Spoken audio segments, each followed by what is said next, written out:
السلام علیکم ورحمۃ اللہ وبرکاتہ۔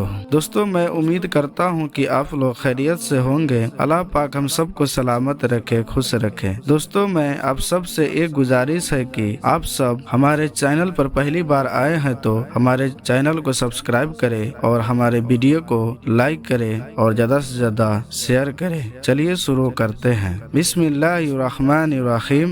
باب 3، شک سے وضو نہ کرے یہاں تک کہ ہوا نکلنے کا یقین نہ ہو جائے۔ حدیث نمبر 112، عبداللہ بن یزید انصاری سے روایت ہے، انہوں نے رسول اللہ صلی اللہ علیہ وسلم کے سامنے ایک آدمی کا حال بیان کیا جس کو یہ خیال ہو جاتا تھا کہ نماز میں وہ کوئی چیز ہوا کا نکلنا محسوس کر رہا ہے۔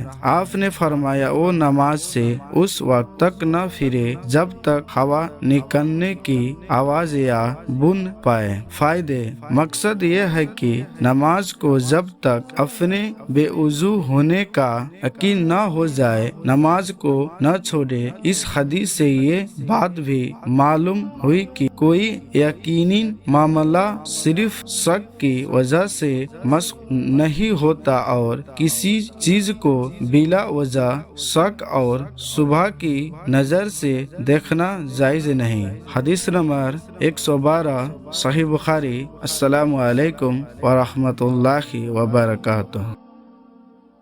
اللهم صل على محمد وعلى آل محمد كما صليت على إبراهيم وعلى آل إبراهيم إنك حميد مجيد۔